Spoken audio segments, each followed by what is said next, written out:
Good afternoon everyone.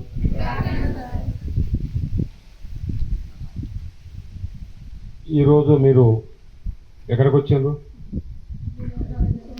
Vinoba development సొసైటీకి వచ్చారు. ఎవరు తీసుకొచ్చారు మిమ్మల్ని? ఆయిస్టర్. ఆయిస్టర్ అంటే సునీల్ సార్. ఎవరు? సునీల్ సార్.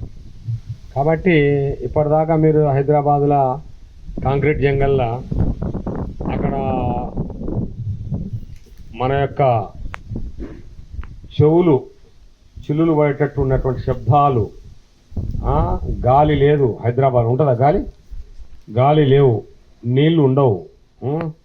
గాలి అంటేనో మీరు పంక దిగి చూస్తారు, నీళ్ళు అంటేనో బాటిల్ దిగి చూస్తారు. ఈడనో నేచర్ కదా, నేచర్. ఇది వినోబా భావే గారిది ఆశ్రమం ఇది.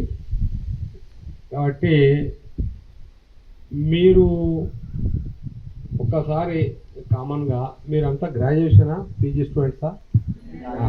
అంతా గ్రాడ్యుయేషన్. హైదరాబాద్లో చేస్తున్నాం. ప్రైవేట్ కాలేజెసా, గవర్నమెంట్ కాలేజెస్?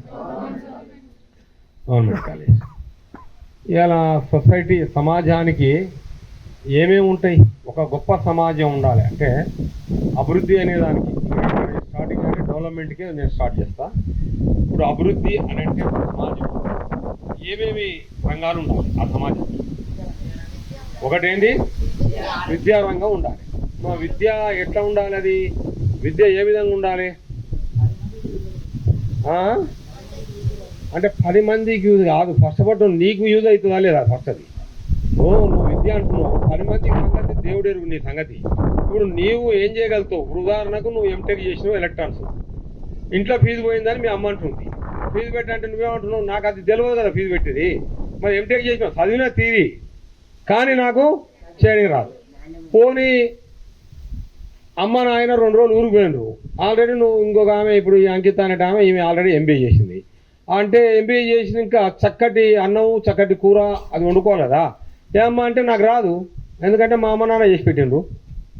అంటే విద్య అంటే కేవలం మీరు కెమిస్ట్రీ, ఫిజిక్స్, మ్యాథ్స్, కంప్యూటరు ఇవేనా? ఇంకా మీకు ఇక అంటే ఇలాంటి విద్య ఇప్పుడున్నటువంటి విద్య ఎంత ప్రాణం లేనటువంటి విద్య అంటే ఇప్పుడు మనం చదువుతున్నది ప్రాణం లేదండి, స్కెల్టన్ ఉంది. సస్టైనబుల్ ఎడ్యుకేషన్ అంటే ఏమంటాడు? సస్టైనబుల్ ఎడ్యుకేషన్ అని గాంధీ చెప్తాడు 100 ఏళ్ల కింద. పిల్లలకు ముఖ్యంగా మైండ్, హార్ట్, హ్యాండ్స్. ఆయన త్రిబుల్ అంటాడు గాంధీ. త్రిబుల్ అంటే నీ మైండ్కు పని ఉండాలి. హార్ట్ అంటే మెడిటేషన్. ఇప్పుడు మనం అంటున్నాం కదా, మెడిటేషను, విపశ్యన, తర్వాత యోగా, మెడిటేషన్, ఇవన్నీ కూడా ఉంటాయి. ఇది అవసరం. మూడోది ఏంది? నీ యొక్క కాళ్ళు చేతులకు పని ఉండాలి. కానీ ఈరోజు ఏమైంది? ప్రతిదీ మీరు ఇక్కడ ఇంట్లోకి వెళ్ళి బయటికి వెళ్ళాలంటే, పక్కింటికి పోవాలంటే కూడా ఒకటి అదేదో ఉంటుంది. ఏంటది? ఏదో ఒకటి. ఏంటిది అది? బైకు, స్కూటీ, కెనటికి ఏమంటారు ఇంకా నేను చెప్పరా మీకు తెలియదా బండ్ల పేరు? అవి కాకపోతే మెట్రో కదా. కాబట్టి అంటే పక్కింటి పోలు కూడా నడిచిపోయేటువంటి స్థితిలో మీరు లేరు. ఇన్ని లోపాలు అంటే విద్యలో మీకు, అందులో మీకు నైపుణ్యాలు లేవు. ఇప్పటిదాకా ఎన్ని సంవత్సరాలు అయిపోయింది? 10 సంవత్సరాలు 10th వరకు, ఇంటర్మీడియట్ 2 సంవత్సరాలు, డిగ్రీ 3 సంవత్సరాలు, మొత్తం ఎన్ని సంవత్సరాలు మీ లైఫ్? గట్టిగా చెప్పాలి, యాక్టివ్ ఉండాలి మీరు. 15 సంవత్సరాలు. 15 సంవత్సరాలల్లా కనీసం మిమ్మల్ని క్వశ్చన్ వేస్తా, చదువుకున్నారు బాగుంది.